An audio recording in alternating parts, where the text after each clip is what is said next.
कि आज छठा जत्था यात्री निवास से रवाना हो चुका है। श्रद्धालुओं का इस जत्थे में 6107 तीर्थयात्री शामिल हुए। 244 वाहन पवित्र गुफा के लिए रवाना हुए हैं, जिसमें बालतल ट्रैक से 2178 तीर्थयात्री रवाना हुए हैं। तो वहीं पहलगाम के लिए 3929 श्रद्धालु रवाना हुए हैं। बम बम भोले की आवाज के साथ, नारों के साथ यात्रियों का छठा जत्था जम्मू बेस कैंप से रवाना हो चुका है। और आज जत्थे में श्रद्धालुओं की संख्या की बात करें तो 6000 से ज्यादा है। अब तक दर्शन करने वाले तीर्थयात्रियों की तादाद लगातार बढ़ती जा रही है, इसलिए अंदाजा लगाया जा रहा है कि पिछले के मुकाबले इस बार बाबा बर्फानी के दर्शन करने वाले श्रद्धालुओं में रिकॉर्ड तोड़ इजाफा होगा। हमारे साथ समीर जुड़ रहे हैं इस खबर पर ज्यादा जानकारी के साथ। जम्मू से समीर, छठा जत्था रवाना हो चुका है बम बम भोले की आवाज के साथ, नारों के साथ। कैसी तस्वीरें आज सुबह दिखी और अभी ये जत्था कहां तक पहुंचा होगा? जी के हर दिन की तरह आज सुबह भी तकरीबन 4 बजे जो है पहलगाम और बालतल के रास्ते से दोनों जत्थे निकले हैं।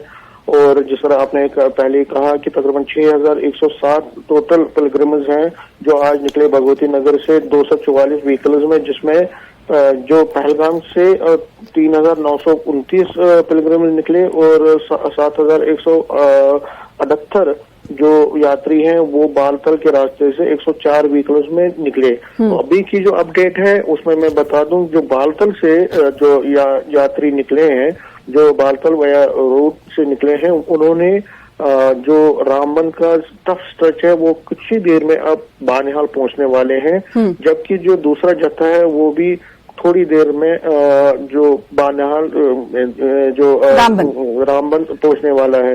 तो दोनों जो कॉन्वॉयज हैं बालतल और पहलगाम के, वो अच्छी तरह से चल रहे हैं, क्योंकि बारिशें थी नेशनल हाईवे पे, अभी भी रुक रुक के बारिशें चल रही हैं, लेकिन हम नेशनल हाईवे थ्रू है, इसलिए जो हाईवे ओपन है, इसलिए जो कॉन्वॉयज है अमरनाथ यात्रा की वो दोनों बालतल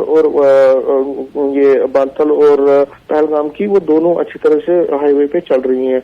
दूसरा मैं आपको अपडेट करता हूँ कि कल शाम 7 बजे तक जो ऑफिशियल डाटा आया है श्री अमरनाथ श्राइन बोर्ड का, उसके मुताबिक कल दिन को जो श्रावण का पहला दिन था, कल दिन भर तकरीबन शाम के 7 बजे तक, सुबह से लेकर शाम 7 बजे तक 13,581 जो पिलग्रिम्स हैं, यात्री हैं, उन्होंने शिवलिंगम के दर्शन किए। तो इसलिए बिल्कुल रिकॉर्ड संख्या है जी। पिछले 4 दिन में जो 4 दिन जब से यात्रा शुरू हुई है जुलाई 1 से 4 दिन में 49,207 यात्रियों ने दर्शन कर लिए हैं, जो कि अपने आप में एक अच्छा बिल्कुल। तो इन 4 दिनों में 49,000 यानी 50 के करीब श्रद्धालु बाबा बर्फानी के दर्शन कर चुके हैं। तो ऐसे में समीर, अंदाजा लगाया जा सकता है कि इस बार जो पंजीकरण हुआ है और अभी पंजीकरण हो सकता है आने वाले दिनों में हो, ऑन द स्पॉट भी हो रहे हैं, कुछ लोग ऐसे हैं जो करा रहे हैं। तो क्या लगता है कि पिछले के मुकाबले इस बार के पिछले के सारे रिकॉर्ड इस बार टूटेंगे? ये इम्कान लगाया जा रहा है।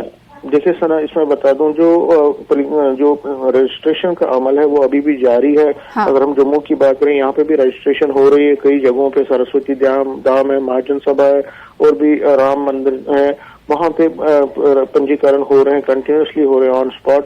पहले ही हमने जब आपसे बात की थी, पहले तो उस टाइम तक 3.5 लाख लोगों ने पंजीकरण कर लिया था। तो ये पंजीकरण का अमल भी जारी है, लेकिन इसमें सबसे ज्यादा है कि जो मौसम है, अगर मौसम अच्छी तरह से रहा, देखिए बरसात का मौसम चल रहा है, बरसात के मौसम में आपको पता ही है कि नेशनल हाईवे का क्या सीन रहता है, वहाँ पे बंद भी रहता है। तो फिलहाल तो एक ऊपर वाले की ये कृपा है कि अभी तक नेशनल हाईवे थ्रू है। हालांकि बारिशें कल भी हुई थी, आज भी थोड़ी थोड़ी हो रही है, लेकिन नेशनल हाईवे थ्रू है। अगर नेशनल हाईवे पूरे 2 महीने अच्छी तरह से चलता रहा और इसको कोई बाधा नहीं आई तो हो सकता है कि मौसम का बहुत बड़ा रोल रहता है अमरनाथ यात्रा के सुचारू रूप से चलने में, जैसा कि समीर आप भी बता रहे थे। लेकिन रामबन और कैफेटेरिया मोड़ की बात करें तो ये बड़ा संवेदनशील इलाका है, बारिश हो रही है, पत्थर भी गिराते हैं। ऐसे में किसी भी तरह की सूरत हाल से निपटने के लिए जब श्रद्धालु वहां से गुजर रहे होंगे तो पूरा अमला तो तैयार रहता होगा कि अगर पत्थर गिरते हैं तो उसे फौरी तौर पर हटाया जा सके और यात्रा प्रभावित ना हो। जी बिल्कुल, आपने सही कहा, लेकिन अगर इस सूरत में देखिए, अगर बहुत ज्यादा बारिशें होती हैं और फिर भूस्खलन होता है या वहाँ पे लैंडस्लाइड्स होता है, तो उसमें फिर नेशनल हाईवे में ये होता है कि यात्रा रोक दी जाती है और उसके बाद जब उस पत्थरों को हटाया जाता है और उसके बाद यात्रा को आगे जाने दें। लेकिन अभी तक जो पिछले 4-5 दिन से लगातार जो हम देख रहे हैं कि यात्रा अच्छी तरह से चल रही है, कोई बाधा नहीं आई है और ये सबसे बड़ी बात है। और आपने सही कहा, जो अमला होता है, जो बीकन का अमला होता है, जो नेशनल हाईवे का जो अमला होता है, वो पूरी तरह मुस्तैद है। और अब क्योंकि यात्रा चल रही है तो यात्रियों को कोई दिक्कत ना आए, उनको कोई प्रॉब्लम ना आए, तो इसीलिए जगह जगह पे आपने देखा चंद्रकूट में जब ये यात्री यहाँ भगवती नगर से निकलते हैं सुबह 4 बजे, तो चंद्रकूट एरिया में जो रामबन के पास है वहाँ पे उनको ब्रेकफास्ट किया जाता है। वहाँ तकरीबन वो 25 से 30 मिनट रुकते हैं, विश्राम करते हैं। उसके बाद फिर देखा जाता है कि क्या हाईवे ठीक है, और हाईवे अगर ठीक है तो तभी उनको आगे। ठीक है, ये तो बात रही समीर की यात्रियों के रवाना होने की। दर्शन करने के बाद जो यात्री वापस आते हैं उनका जत्था कैसे कैसे बेस कैंप तक पहुंचता है? क्या इसी तरह के नियम वापसी के लिए भी है? नहीं, वहाँ पे जो यात्रा जब करते हैं तो कुछ लोगों को दूसरी जगहों पे जाना होता है, तो उस दर से आने का कोई वो नहीं है। जब आप यात्रा कर रहे हैं तो उन यात्रियों को फिर वापस पहलगाम और बालतल के इलाकों में वापस लाया जाता है और उसके बाद उनकी अपनी मर्जी है कि वो क्या गवर्नमेंट की गाड़ियों में, जो गवर्नमेंट की गाड़ियों में वहां से वापस आना चाहते हैं, या वो क्योंकि उनकी साइड सीन्स देखना होता है, उनको कुछ दिन ठहरना होता है। और यही एक चीज है जो गवर्नमेंट चाहती है कि जो पिलग्रिमेज टूरिज्म है उसको इस तरह से प्रमोट किया जाए कि जो यात्री यहाँ पे आते हैं, चाहे जम्मू में आते हैं या कश्मीर में आते हैं, वो दूसरी जगहों पे भी जाए, वो दूसरे सीन्स भी देखें। और यहाँ पे अगर जम्मू की बात करें तो गवर्नमेंट का ये है कि अगर यहाँ पे यात्री आते हैं तो उनको शिवखोड़ी हो या बाकी जो धार्मिक स्थल है वहां तक पहुंचाया जाए, उनको वहां पे जाने के लिए एनकरेज किया जाए। क्योंकि जो पिलग्रिमेज टूरिज्म है एक बहुत बड़ा पोटेंशियल है। अगर हम वैष्णो देवी माता की बात करें, अमरनाथ श्राइन,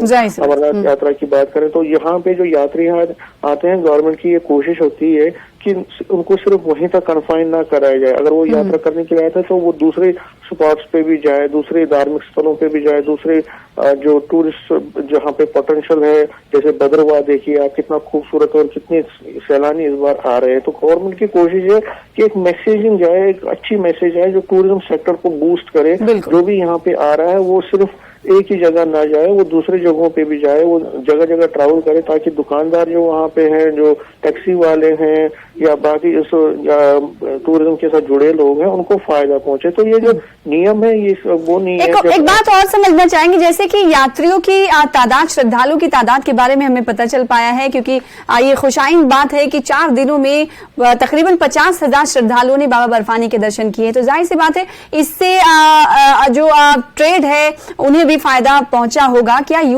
ट्रेड यूनियन की तरफ से जो घोड़े वाले हैं या फिर पिट्ठू वाले हैं, और इन तमाम लोगों को किस हद तक फायदा पिछले के मुकाबले पहुंचा, इस हवाले से कुछ रिपोर्ट सामने आ पाई है? नहीं, बिल्कुल सही बात है।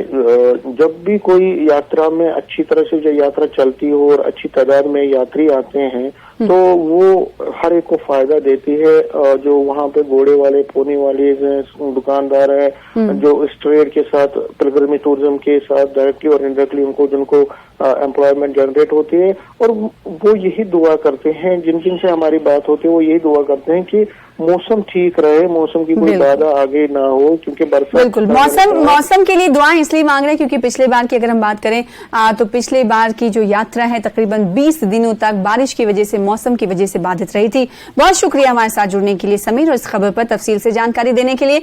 आज के एजेंडा में रुकेंगे छोटे